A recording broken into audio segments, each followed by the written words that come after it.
오늘은 우리 선한교회 설립된 지 25주년 맞이하는 교회 설립주일입니다. 우리 모두가 교회가 세워지는 것이 얼마나 힘든 일인가, 또 세워질 뿐 아니라 그 교회가 지속적으로 또 그 지역 안에서 또 성장해가고 또 존재한다라는 것이 얼마나 어려운 일인가를 우리는 잘 알고 있습니다. 많은 교회들이 세워지고 또 많은 교회들이 사라집니다. 오늘 이 시대가 그렇습니다. 그런 가운데 하나님께서 우리 선한교회를 붙드셔서 또 우리에게 사명을 주셔서 또 귀한 이 믿음의 사람들, 여러분들을 통해서 이 교회가 주신 사명을 잘 감당하고 또 믿음 안에서 이렇게 설 수 있었다는 것에 대해서 너무나 감사합니다. 하나님의 은혜인 줄 믿습니다. 이 교회는 주님의 교회지요. 우리 예수 그리스도, 우리 주님이 주인이신 교회입니다. 그래서 우리 주인의 마음에 합당하게 또 주인을 기쁘시게 하는 그 믿음으로 저와 여러분들이 끝까지 이 교회를 잘 세워가야 할 줄 믿습니다. 이 교회를 세우는 책임은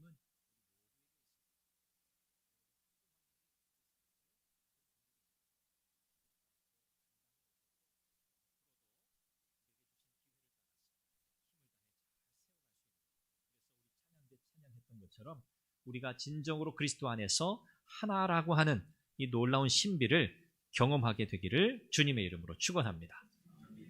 신비입니다. 신비. 우리가 하나라고 하는 것은요, 그냥 사람들이 그냥 한 공간 안에 하나로 묶어 놓았으니까 하나가 아니고요. 이것은 영적인 연합, 영적인 하나됨이죠. 성격 다르고 배경 다르고 환경 다른 우리들이 예수 그리스도 그분으로 인해서 영적으로 하나 될 수 있다는 것, 이것이야말로 신비고 또 이것이 교회의 신비입니다. 오늘 교회는 이처럼 하나님의 은혜가 우리 각자에게 미칠 뿐 아니라 공동체적으로 우리 모두에게도 임하는 줄 믿고 우리 개인의 신앙생활뿐 아니라 우리가 함께 교회를 세워가는 그 일에도 더욱 힘써야 할 줄 믿습니다. 오늘 우리 교회는 하나님의 말씀이 이끄는 교회라고 하는 이 표를 가지고 하나님 앞에 믿음의 삶을 살아가고 있습니다. 교회마다 표가 다 있습니다만 또 일반적으로 교회들은 매년 새롭게 표를 정하기도 하지만 저는 제가 목회하면서 우리 교회의 영구적인 표라고 그렇게 여러 차례 말씀을 드렸는데 하나님의 말씀이 이끄는 교회다라고 제가 선언하고 지금까지 오고 있습니다. 오늘 말씀의 제목도 하나님의 말씀이 이끄는 교회라는 것입니다. 왜 우리는 하나님의 말씀이 이끄는 교회가 되어야 할까? 그 이유를 여러분 이미 잘 알고 계시겠지만 교회 설립주일을 맞아서 다시 한번 우리가 되새기고 그렇구나. 그래서 우리 교회는 하나님의 말씀으로 세워지는 교회가 되어야 하는구나. 우리가 이 확신을 다지고 또 우리 개인의 신앙생활도 더불어서 점검하고 하나님 말씀 위에 세우는 그런 은혜가 여러분 가운데 있으시기를 주님의 이름으로 축원합니다. 왜 우리는 하나님의 말씀이 이끄는 교회를 세워야 할까요? 오늘 제가 4가지 이유를 여러분들에게 소개하려고 합니다. 첫 번째 이유는요, 하나님의 말씀이 교회의 방향을 결정하기 때문입니다. 다른 것이 교회의 방향을 결정하지 않고요, 하나님의 말씀이 방향을 결정합니다. 오늘 시편 기자가 그렇게 고백합니다. 주의 말씀은 내 발의 등이요 내 길의 빛입니다. 여기 우리가 이 말씀을 이해하려면 등의 이미지 또 빛의 이미지를 우리가 먼저 생각해 봐야 돼요. 여기 말하는 이 등이라고 하는 이 히브리 단어 네르라고 하는 단어인데 이것은 심지가 있는 등잔불을 가리킵니다. 여러분 머릿속에 떠오르시죠? 심지가 있는 등잔불. 예전에는 기름을 넣어서 썼잖아요. 기름에 심지를 박아서 불을 밝혔죠. 바로 그 등잔불을 가리키는 이 표현이 바로 이 등입니다. 그리고 빛이라고 했는데 이 빛이라고 하는 이 단어는요, 히브리 단어로 오르라고 그래요. 그래서 네르 오르, 여러분 기억하시려면 그렇게 기억하시면 좋겠어요. 등은 네르, 빛은 오르예요. 이 오르라고 하는 이 단어, 빛이라고 하는 단어는요, 해, 달 같은 빛을 내는 광명체를 가리킬 때 사용된 표현이에요. 또 출애굽기 13장에 보면 하나님께서 이스라엘 백성들 출애굽 과정에서 낮에는 구름 기둥으로 밤에는 불 기둥으로 그들을 인도하셨죠. 불 기둥으로 성경의 표현에 따르면 불기둥으로 그들에게 비추사 그랬어요. 이 어두운 밤 하나님께서 이 이스라엘 백성들의 출애굽 여정을 인도해 가실 때 불기둥을 통해서 그들이 나아갈 그 길에 빛을 비추셨다라고 할 때 사용된 단어가 오늘 이 본문에 사용된 이 단어와 같은 단어입니다. 여러분 정전되었을 때, 불이 나갔을 때 그런 경험 해보신 적 있으시죠? 불이 나가면 뭐 낮은 괜찮은데요. 밤중에 정전이 되면 정말 캄캄합니다. 캄캄해요. 온통 온 마을이 다 정전이 되니까요. 뭐 예전 뭐 시골 이런 마을은 뭐 지금도 그렇습니다만 어쨌든 칠흑 같은 어둠이라 그런 표현하잖아요. 그래서 전기가 들어오지 않는 그런 지역은 무엇에 의존해요? 촛불에 의존하죠. 그래서 밤에는 촛불을 켜고요. 저도 그런 경험이 있습니다. 갑자기 불이 나가서 빛을 밝혀야 되는데 빛이 없으면 움직일 수가 없는 거예요. 움직이면서 생활을 할 수가 없는 거죠. 그래서 초를 준비해뒀다가 이 촛불을 켜곤 했습니다. 이 촛불을 딱 켜면 여러분 어때요? 순간적으로 환하게 밝아지죠. 이 촛불, 등잔불의 특징은 뭐냐면 이 불이 있는 주변부를 가장 환하게 밝힌다는 거예요. 그렇죠. 이 촛불은 멀리까지는 밝히지 못해요. 이 촛불은, 등잔불은 이 지금 불이 밝히고 있는 그 주변부를 가장 밝게 빛나게 합니다. 그래서 내 발 앞을 잘 볼 수 있게 해주죠. 여기 지금 말씀하고 있는 이 등불입니다. 내 발의 등불입니다 라는 말이 그거예요. 내가 지금 발을 한 발 내디디려고 하는데 안 보이는 거예요. 어두워서. 그래서 등불을 딱 켜니까 비로소 내 발 밑에 모습이 드러나요. 아, 안전한 곳이구나. 발을 내디뎌도 되는 곳이구나 라고 확인할 수 있게 된다는 거죠. 그래서 지금 내 바로 앞에 있는 이 자리를 비춘다는 의미에서의 등불이라는 이미지를 사용하고 있어요. 그리고 내 길에 빛이다 그랬습니다. 여러분은 이것을 등대 불빛으로 생각하시면 가장 쉬울 것 같아요. 등대 불빛. 여러분 등대 불빛을 본 적 있으시죠? 네. 한국에 가면 등대가 이렇게 항상 두 개가 서로 이렇게 마주보면서 등대가 있어요. 뭐 보통 빨간색으로 하나, 뭐 하얀색으로 하나 이렇게 세워져 있죠. 그래서 이 등대가 비추는 이 불빛을 보면요. 제가 부산에 3년 살았잖아요. 저희 집 앞에 이 청사포라고 하는 바다가 바로 폭우가 있어가지고 등대가 늘 그 앞에 있어요. 보여요. 밤중에 이 등대에서 빛이 쫙 나갑니다. 그러면 여러분 어때요? 그 불빛이 서치라이트라고 그러죠. 직선으로 곧게 나가는 그 안에 이제 이 렌즈를 껴가지고요. 이 불빛이 멀리까지 곧게 퍼져 나갈 수 있도록 빛을 비춥니다. 이게 등대의 불빛이죠. 여기 지금 말하고 있는 내 길의 빛입니다라고 할 때 이 빛이 바로 그런 빛을 의미해요. 서치라이트예요. 직선으로 곧게 비추는 거예요. 멀리까지 비춰요. 그래서 내가 이 빛을 따라서 이 밝혀주는 이 길을 따라서 가면 되겠구나 라고 할 수 있는 그런 빛을 가리킵니다. 자, 그래서 오늘 이 시편 기자는요, 하나님의 말씀이 이와 같다는 거예요. 등불과도 같고 등잔불과도 같고 또 서치라이트와도 같은 그런 역할을 하고 있다는 거예요. 뭐가요? 하나님의 말씀이. 그래서 이 말씀을 종합해 보면 하나님의 말씀은 지금 내 개인적인 어떤 상황 속에 어떤 고난이나 어떤 어려움이나 흑암과 같은 칠흑 같은 그런 막막해 보이는 그런 상황 속에서도 내 나아갈 길을 밝혀주는 그 기능을 하나님의 말씀이 할 뿐만 아니라 내 인생 전체를 가이드하시는, 인도해 가시는 그 역할을 하나님의 말씀이 한다는 거예요. 그러니까 결론은 뭡니까? 하나님의 말씀은 내 인생 전체를 밝히는 거예요. 내 인생 전체를 밝혀요. 그래서 결국 이 등불이든 또 길게 뻗는 이 빛이든 이것은요, 모두 다 우리의 인생의 방향을 결정한다는 의미를 전달하고 있는 겁니다. 왜요? 우리가 어디로 가야 할지를 알려주거든요. 내 발을 어디로 디딜까? 내 인생을 어느 방향으로 정하고 가야 할까? 하나님의 말씀이 바로 방향타와 같은 거예요. 절대적 기준이 되는 거죠. 그래서 이 하나님의 말씀이 등불과 같고 또 우리의 인생 전체를 비추고 인도해가는 이 서치라이트와 같아서 이 하나님의 말씀의 빛을 따라가지 않을 때는요, 어떤 결과가 생기겠습니까? 어두움 가운데 헤매게 되는 거예요. 성경은요, 빛의 자녀와 어둠의 자녀라고 하는 큰 구분, 대조를 통해서 선명하게 그 의미를 드러내고 있어요. 빛, 이것은 하나님께 속한 거예요. 빛은 선한 거예요. 하나님의 뜻대로 사는 거예요. 어둠은요, 그 반대예요. 하나님께 속하지 않은 거예요. 하나님의 말씀대로 살지 않는 거예요. 악한 행위예요. 성경은 분명합니다. 그래서 오늘 하나님의 말씀의 빛을 따라갈 때 우리는 하나님 앞에 온전하게 행하게 되는 거예요. 왜요? 제대로 가고 있거든요.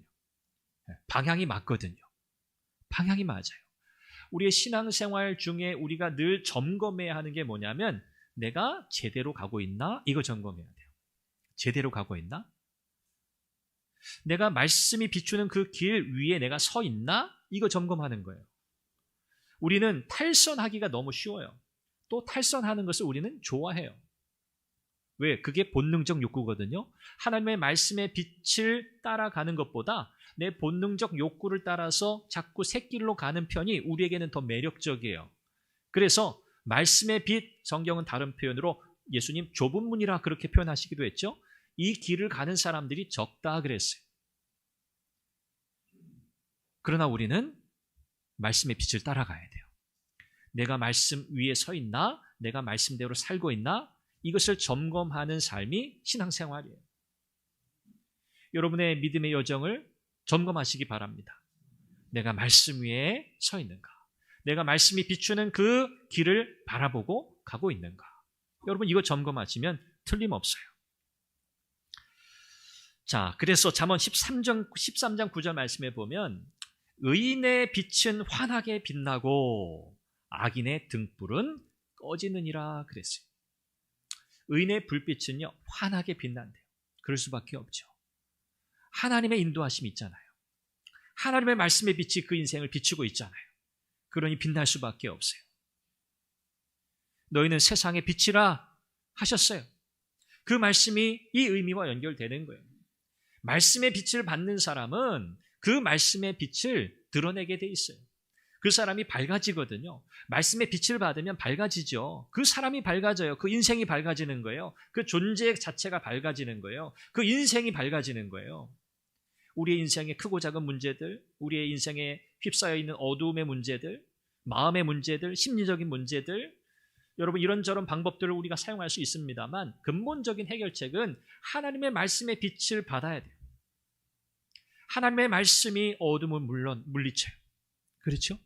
하나님 말씀 진리예요. 이 진리가 어둠을 이기는 거예요. 예외가 없습니다. 하나님의 말씀이 우리 인생 전체를 인도하는 빛임을 믿으시기 바랍니다. 다른 데서 내가 어디로 가야 되나 방향 찾을 필요 없어요. 여러분 말씀을 들여다보세요. 우리가 살고 있는 이 세상이 혼란하죠. 혼돈스럽죠. 왜 그럴까요?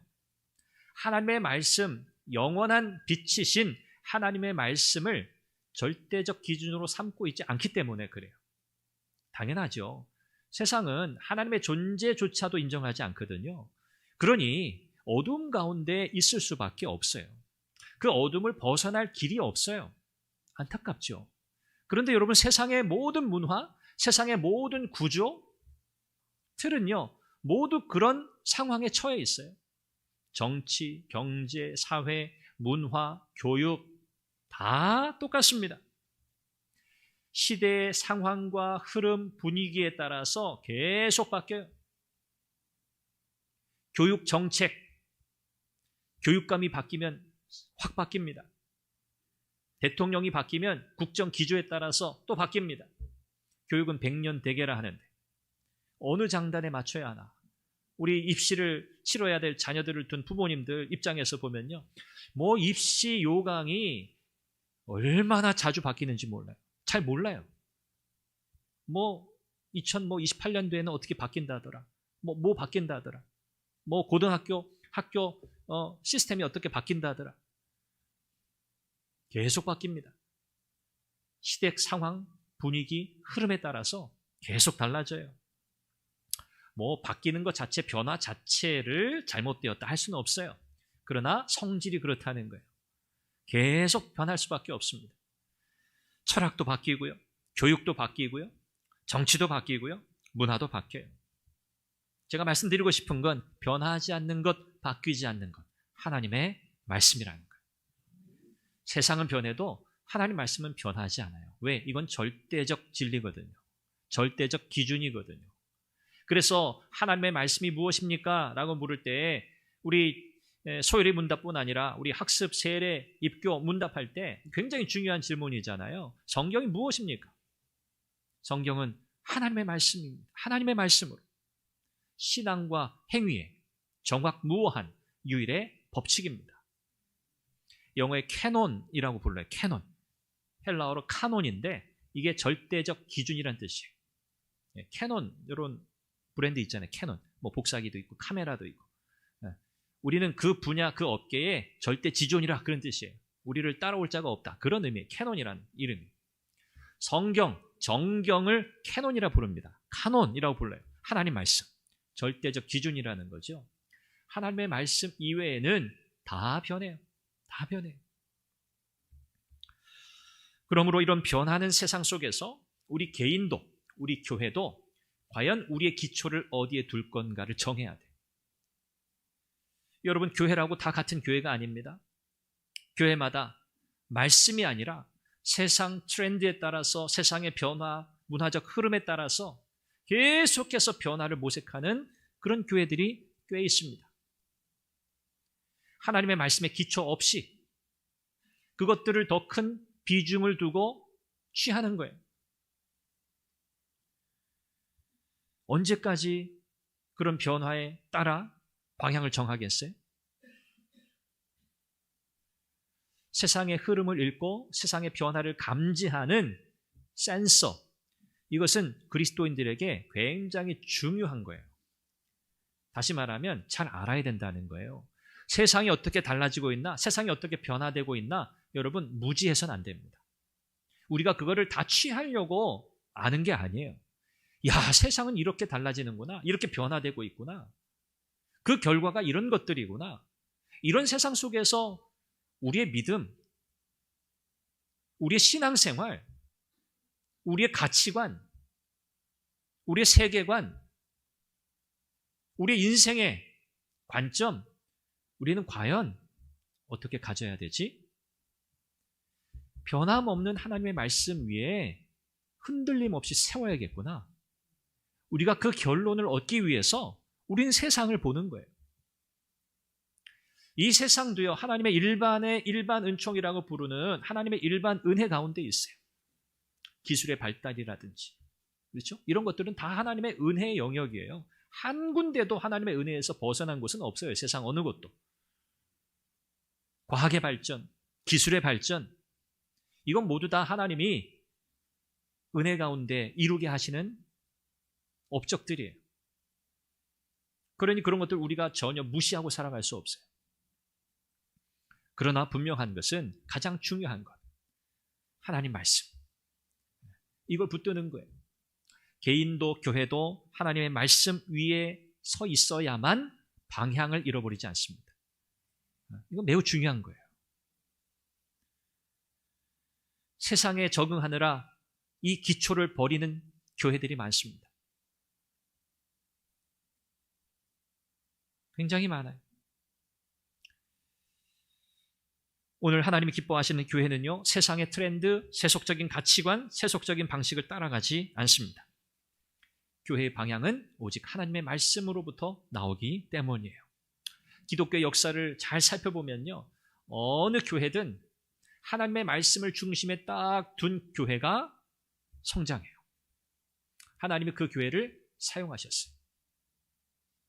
제가 말씀드리는 것은 수적인 의미만이 아닙니다. 제대로 된 신앙인들을 키워낸다는 거예요. 제대로 된 그리스도인들을 키워낸다는 거예요. 그들은 여러 세계 곳곳으로 퍼져나갔어요. 다른 지역으로 퍼져나갔어요. 이방 땅으로 퍼져나갔어요. 그 복음을 들고, 그 믿음 때문에. 하나님이 그들을 그렇게 쓰셨어요. 오늘날 교회도 그래야 합니다. 우리 주님께서 베드로에게 그의 고백에 따른 칭찬을 이렇게 하시죠. 야, 참 베드로가 어떤 고백을 해요? 주는 그리스도시요 살아계신 하나님의 아들이십니다. 이런 고백을 해요. 우리 주님이 칭찬하세요. 이건 베드로가 인간적으로 할 수 있는 고백이 아니죠. 하나님께서 그에게 믿음을 주셨기 때문에 그가 할 수 있었던 고백이고요. 이 고백을 들으시고 우리 주님께서 내가 이 반석 위에 내 교회를 세우겠다. 음부의 권세가 이기지 못할 것이다 라고 말씀하세요. 이 반석이라 할 때 이 반석은 바로 베드로의 신앙 고백을 의미합니다. 주는 그리스도시요 살아계신 하나님의 아들이십니다. 이 신앙 고백, 이 진리 위에 교회는 세워져야 돼요. 그래야 흔들리지 않습니다. 여러분, 우리의 신앙생활을 흔드는 것들이 되게 많아요. 사람도 우리를 흔들어 놓고요. 우리의 환경도 우리를 흔들고요. 또 우리의 자녀들도 우리를 흔들고요. 대체로 사람이 그렇죠? 사람이. 우리의 신앙생활이 여러분 흔들릴 요소들이 너무 많아요. 너무 많습니다. 그런 가운데 우리가 어떻게 신앙생활 견고하게 해나갈 수 있겠어요? 흔들리지 않는 걸 붙잡아야 돼요. 흔들리지 않는 거. 여러분, 나뭇잎 붙잡으면 안 돼요. 뭘 붙잡아야 돼요? 뿌리를 붙잡아야 돼요. 뿌리.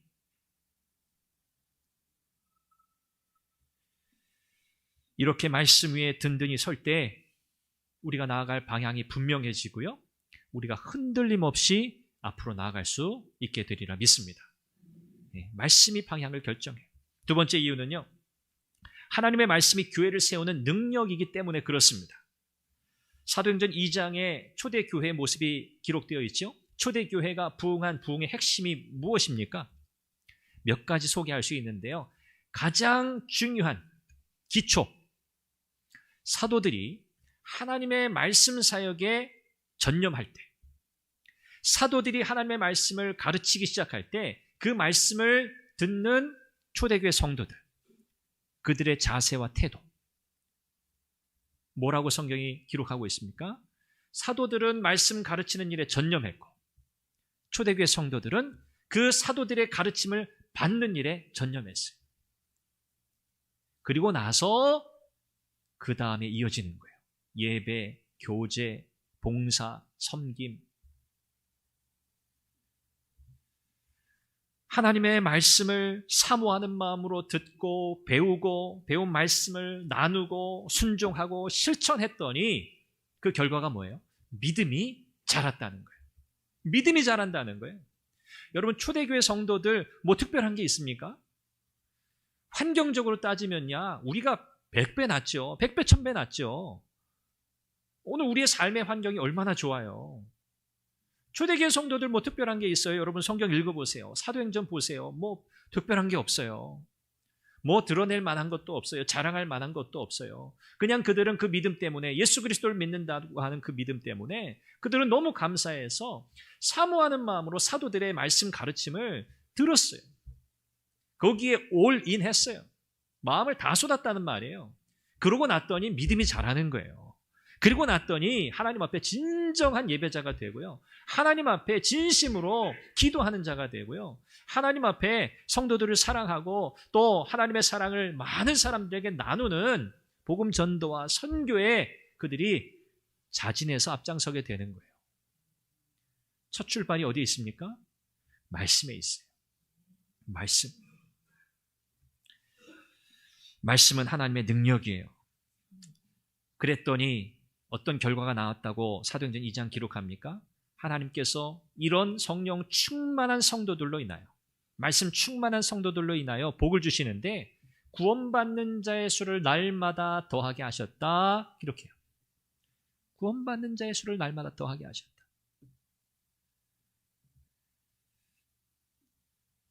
여기 계신 한 분 한 분이 하나님의 말씀으로 충만해질 때 여러분 세상이 감당할 수 없어요. 말씀으로 여러분 충만한 삶을 사시기를 축원합니다. 여러분 다른 답이 없어요. 아무리 애써봤자, 아무리 뒹굴어봤자 답이 없어요. 하나님 말씀 앞에 서야만 거기 해결책이 있는 거예요. 말씀으로 우리의 속을 채워야 돼요. 히브리서 4장 12절은 이렇게 말씀하죠. 하나님의 말씀은 살아있고 활력이 있어. 예전 성경에는 생명력이 있어 그랬어요. 활력이 있어 그랬어요. 살아있다는 거예요. 생명이 있다는 거예요. 하나님의 말씀은 살아있어요. 생명력이에요. 그래서 강단에서 하나님의 말씀이 온전하게 선포되고 하나님의 말씀이 가르쳐지고 또 가르쳐지는 그 하나님의 말씀을 배우는 성도들의 열정과 열심이 끊임없이 일어나고 그 말씀의 은혜를 나누는 지체들의 모임과 만남이 더 왕성해지고 여러분 이런 연쇄 효과가 나타나야 돼요. 그 교회가 어떤 교회예요? 살아있는 교회예요. 살아있는 교회. 가정에서도요. 하나님의 말씀을 나눠야 돼요. 하나님의 말씀이 나누어지는 통로 있잖아요. 가정 예배.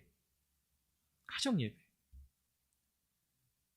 여러분 가정 예배 얼마나 귀합니까? 뭐 매주 한 번씩 드리는 가정 예배 뭐 매일 드리면 아마 더 우리가 더 식상하게 생각할지 모르겠어요. 매일 드려야 되나? 그거 항상 나오는 질문이에요. 일주일에 한 번도 그 정도 할 수 있겠지. 여러분 수년 동안 해보셨죠? 그것도 잘 안 돼요. 그렇죠? 그럼 아마 또 한 달에 한 번 아직 거기에 동의하시는 분은 없네요.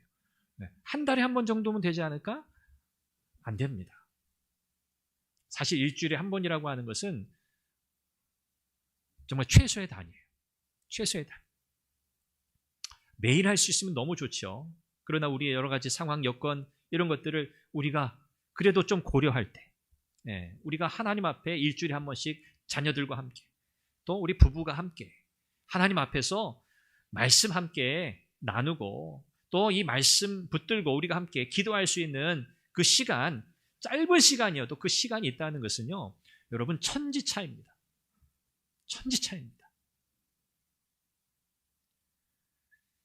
저희 집에 제가 포스트잇에 말씀을 써가지고 현관 이렇게 집에 뭐 이렇게 무슨 누가 왔는지 화면 나오는 그거 뭐라고 불러요? 하여튼 뭐 그거 그 옆에도 붙여놓고 중간문 나가는 그 문에도 붙여놓고 신발장 그 옆에도 붙여놓고 제 방문 앞에도 붙여놨어요. 제 책상 앞에도 붙여놓고 그 말씀을 의도적으로 막 찾아가서 그 앞에서 막 보진 않습니다. 그런데 동선을 따라서 누가 왔나 벨이 울려서 띵동 띵동 하면 그거 봐야 되잖아요. 그럼 그 앞에 붙어 있어요.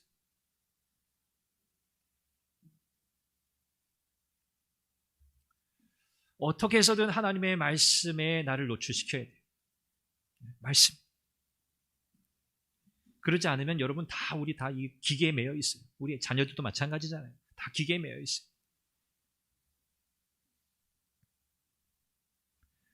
하나님의 말씀이 풍성한 가정이 되시기를 축원합니다.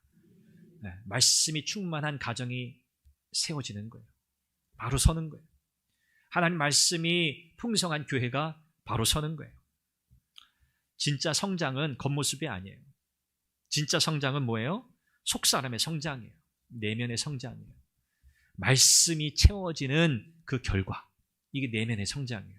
다른 것으로는 안 돼요. 여러분 이게 진짜 부흥입니다. 말씀으로 채워지면 어떻게 돼요? 뜨거워져요. 말씀으로 채워지면 말씀의 지배를 받아요. 말씀의 지배를 받는다고요. 성령의 지배를 받아요. 그러면 내 욕망, 내 욕구, 내 주도적인 삶을 사는 게 아니라 말씀 주도적인 삶을 살아가기 시작해요. 성령께 의지하는 삶을 살아가기 시작한다고요. 거기에 역사가 있는 거죠. 세 번째 이유는요, 하나님의 말씀이 교회를 거룩하게 하기 때문입니다. 말씀만이 교회를 거룩하게 해요. 세상 속에 존재하는 교회가 세상과 구별되는 딱 한 가지, 그게 교회의 거룩함이에요. 세상과 교회를 구분하는 유일한 기준이에요. 이게 거룩함입니다. 이것은 교회 자체 건물의 거룩함 이런 거 아니죠? 건물에 무슨 거룩함이 있어요? 그런 거 없어요. 교회 자체의 거룩함이 아니에요. 하나님의 말씀을 통한 거룩함이에요. 다시 말하면 하나님의 말씀 붙들고 사는 성도들로 가득한 교회, 그 교회가 비로소 세상과 구별되는 거룩함을 드러낸다는 거예요. 이것이 세상 속에 드러내는 그리스도인들의 영광이에요. 하나님의 영광을 드러내는 거예요. 어떻게 하나님의 영광 드러내나요? 우리가 하나님 말씀으로 충만하면 돼요. 그러면 자연스럽게 구별돼요. 자연스럽게. 우리 주님께서 제자들을 위해서 기도하실 때 이런 기도하셨어요. 요한복음 17장 17절 말씀에 그들을 진리로 거룩하게 하옵소서. 아버지의 말씀은 진리니이다. 거룩해지는 방법, 하나님의 말씀이에요. 아버지의 말씀 진리지요. 그 진리로 우리 제자들의 삶을 거룩하게 해주십시오. 말씀의 역할이에요. 교회의 거룩함은 세상 속에서 하나님의 영광을 드러내는 핵심 요소입니다. 하나님은 말씀을 통해서 우리를 하나님의 자녀로 다듬어 가세요. 어디서 할 수 있어요? 이스라엘 백성들. 이스라엘 백성들이 출애굽하고 광야 40년 여정 여러분 아시잖아요. 그 40년의 여정이 여러분 뭐라고 생각하세요? 여러분 우리가 무엇이라고 요약할 수 있겠어요? 하나님은 끊임없이 말씀하시고 그 말씀하시는 하나님의 말씀을 듣고 이스라엘 백성들은 어떻게 해야 돼요? 끊임없이 순종하는 거예요. 하나님은 말씀하시고 그 하신 말씀을 듣고 들은 이스라엘 백성들은 그 말씀대로 사는 거예요. 이게 광야 40년이에요. 그거 안 돼서 40년 보낸 거예요. 우리도 똑같습니다. 하나님이 이스라엘 백성들을 그렇게 다듬어 가셨다면 오늘 우리도 마찬가지예요. 하나님이 저와 여러분들 말 안 듣죠. 불순종하죠. 일탈하기 좋아하죠. 그런 우리들을 향해서 하나님이 우리를 다듬어 가시는 방법이 말씀이에요. 하나님은 지금도 말씀하고 계세요. 지금 말씀의 기근의 시대가 아닙니다. 말씀의 홍수 시대라 그러잖아요. 하나님의 말씀이 얼마나 많은지 몰라요. 그 말씀이 우리에게 지속적으로 들려지고 있어요. 우리는 그 말씀을 들어야 돼요. 그 말씀을 듣고 어떻게 해야 돼요? 그 말씀대로 살겠다고 다짐하고 은혜를 구하고 순종해야 돼요. 이것이 하나님 백성의 정체성이에요. 저와 여러분들이 신앙생활 뭐 하나요? 어떻게 하나요? 여러분 우리 너무 바빠요. 하나님 말씀 듣고 그 말씀에 순종하기도 너무 바빠요. 우리가 이거 안 하니까 별거 안 하는 것 같죠? 아닙니다. 여러분 하나님 말씀 한 구절 순종하려고 여러분 다 경험 있으시잖아요.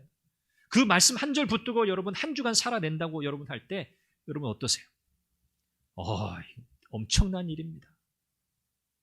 학교 가든 직장 생활을 하든 내가 어디에 있든지 간에 내가 마음에 새긴 그 하나님 말씀 한 절 붙들고 내가 믿음으로 살아야겠다고 할 때는요 정신 바짝 차려야 돼요. 대충 못 살아요. 어리숙하게 못 살아요. 눈도 크게 떠야 되고요. 정신 바짝 차려야 되고요. 이게 신앙생활이에요. 하나님의 말씀을 들을 때 말씀이 우리의 마음을 다듬고요. 우리의 죄를 드러내고요. 우리의 생각을 정결하게 합니다. 그래서 말씀이 있는 곳에 거룩함이 있게 돼요. 거룩함이 있는 곳에 성령이 역사하시고요. 성령이 역사하시면 비로소 우리는 성도다운 성도, 교회다운 교회가 되는 줄 믿습니다. 이게 답이에요. 마지막 네 번째는요. 하나님의 말씀이 교회의 사명을 분명하게 드러내기 때문이에요. 예수님이 제자들에게 마지막 지상 대명령을 내리시죠. 너희는 가서 모든 족속으로 제자를 삼으라. 제자를 삼으라. 디모데후서 4장 2절에 사도 바울이 디모데에게 말씀을 전파하라. 때를 얻든지 못 얻든지 항상 힘쓰라 그랬어요. 교회의 사명은 복음을 전하는 겁니다. 말씀을 전하는 겁니다. 때를 얻든지 못 얻든지 어느 상황이든 언제든 우리는 말씀의 대언자가 되어야 돼요.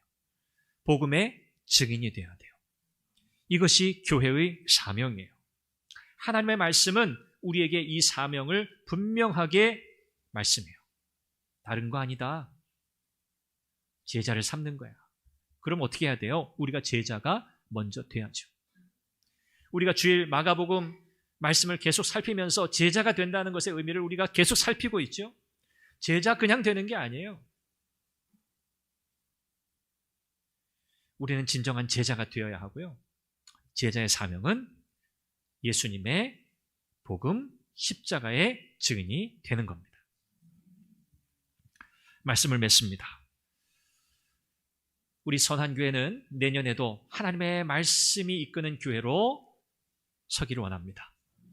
여러분 개개인이 하나님의 말씀의 은혜를 충만하게 누리시기를 간절히 바랍니다. 제가 새벽마다 기도하는 가장 간절한 기도의 제목이에요. 하나님, 우리 선한교회 성도들이 하나님의 말씀의 은혜에 젖어 살게 해주세요. 하나님의 말씀의 은혜를 한번 맛보면 그 말씀의 은혜 속에서 하나님이 나를 인도하시고 내 인생을 이끌어 가신다고 하는 것을 경험하기만 한다면 이 말씀 붙들고 살지 않을 수가 없는데, 하나님 그런 은혜를 주세요. 제가 그렇게 기도합니다. 여러분, 그 문제가 해결되면 그 다음은요 저절로 해결되기 시작해요. 여러분 믿어 의심치 마세요. 의심하지 마세요. 말씀 붙들고 2026년 새해에도 내가 살아가겠습니다.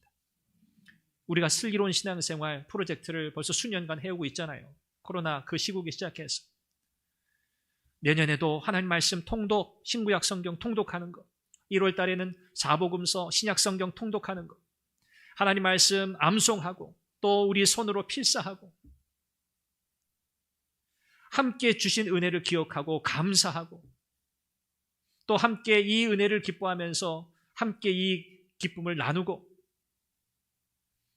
이 모든 신앙의 이 프로젝트 하나하나를 여러분 소중하게 여기시고요, 마음을 다 쏟으셔서 감당하시길 바라요. 뭐든지 억지로 해서는 소용없어요. 그렇죠? 뭐든지 억지로 해서는 안 돼요. 즐거운 마음으로, 기쁜 마음으로 감당하실 수 있기를 바랍니다.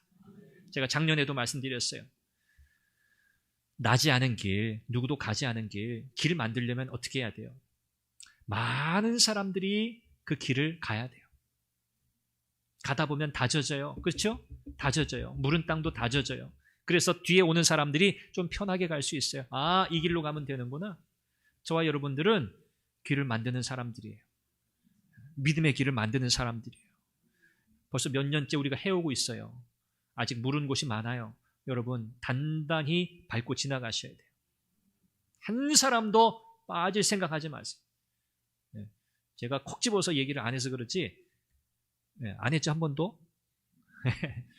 여러분 잘 하시니까. 여러분, 나는 조금, 그런 생각 하지 마세요. 그냥 함께 갈 때 우르르 함께 가면 돼요. 왜 우리가 딴 길, 잘못된 길 가는 게 아니에요. 옳은 길, 바른 길 가는 거예요. 그 문제가 있다고 그러면 저한테 얘기해 주세요. 제 책임이니까.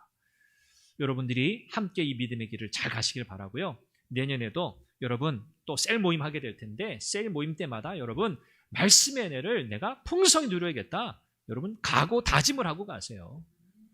내가 이 말씀의 은혜를 받아야만 난 산다. 여러분 거기에 역사가 나타나지 않겠습니까? 그렇죠? 이 셀 부흥을 또 우리는 기대합니다. 또 우리 주일학교, 또 우리 장년들, 내년에 우리 총회 교육 주제는 세계관이에요. 기독교 세계관. 올해는 우리가 성품에 대해서 공부했죠. 내년엔 기독교 세계관이에요. 우리의 자녀들에게, 또 우리 장년들 셀 모임의 나눔의 그 핵심 내용도 세계관이에요. 이것을 통해서 또 우리가 어떻게 하면 이 복잡한 세상에서 어떻게 하나님 말씀 붙들고 성경적인 관점을 가지고 살 건가, 그것도 우리가 배우게 될 거예요. 열심히 배우시길 바랍니다. 우리 주일학교 교사들도 참 수고 많은데 우리 교사들도 또 힘써서 또 잘 감당해 주시길 바라요. 우리가 하나님의 말씀의 은혜가 우리 안에서 풍성해져서 내가 기쁘면요, 그 다음에는요, 문제였던 거, 어려웠던 거 더 이상 문제도 아니고요, 어려움도 아니게 돼요. 여러분 다 아시잖아요. 그래서 우리가 기뻐할 수 있고 즐거워할 수 있고 웃을 수 있고 감사할 수 있는 이유는요, 말씀의 은혜로 충만한 것뿐이에요. 2026년도 하나님의 말씀에 사로잡히는 여러분 되시길 바라고, 우리 교회가 말씀을 나누고 말씀으로 도전받고 말씀으로 격려받고 또 때로는 말씀으로 책망 듣고 또 말씀 앞에서 바로 서게 되는, 그래서 말씀으로 충만해지는 2026년 새해가 될 수 있기를 주님의 이름으로 축원합니다. 기도하겠습니다. 우리 교회를 위해서 한 목소리로 기도하죠. 하나님, 우리 선한교회 25년 세월 지켜주신 것 감사합니다. 하나님, 이제 앞으로도 하나님의 말씀에 든든히 선 교회가 되게 하옵소서. 우리 성도들 한 사람 한 사람 하나님의 말씀의 은혜로 충만하게 하시고 말씀을 통해 우리를 만나시고 우리 삶 가운데 역사하시는 하나님을 경험하게 하여 주옵소서. 2026년 새해도 말씀이 이끌어가는 교회, 말씀이 이끄는 삶을 살아가는 우리가 되게 하여 주옵소서. 우리 한 목소리로 기도하겠습니다. 자비하신 아버지 하나님, 은혜와 사랑을 감사합니다. 하나님께서 우리 선한 교회를 하나님 복되게 하시고 이제 25년 세월 은혜 가운데 인도하심을 감사합니다. 하나님, 우리 선한 교회가 하나님의 말씀이 이끄는 교회로, 말씀 위에 세워지는 교회로 든든히 서게 해주시기를 원합니다.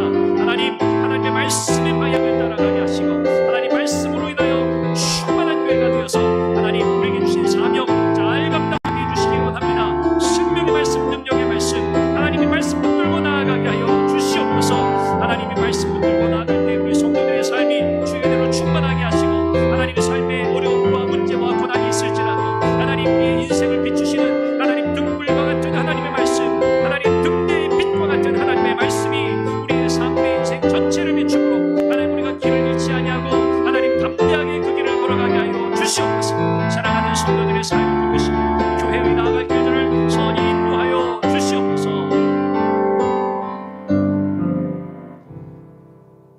선한 교회를 세우시고 지금도 이 교회를 통해서 영광 받으시는 주님 찬양합니다. 하나님께서 이 선한 교회를 주의 말씀의 능력 가운데 세워주시기를 원합니다.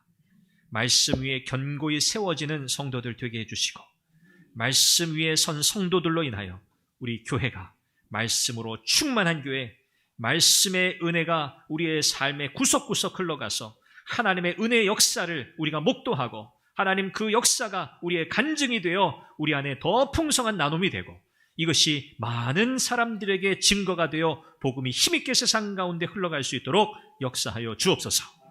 하나님의 말씀 붙들고 우리의 인생의 문제가 해결되는 있게 하시고 하나님 말씀 붙들고 기도할 때 우리의 기도가 응답되는 은혜를 경험하게 하시고 하나님 말씀 붙들고 살아갈 때 하나님 우리의 마음에 상한 것들이 회복되고 우리의 연약한 육신까지도 회복되는 은혜가 있도록 역사해 주옵소서. 새로운 한 해를 준비합니다. 바라봅니다. 기대합니다. 하나님의 말씀으로 충만케 하옵소서. 예수님의 이름으로 기도합니다. 아멘.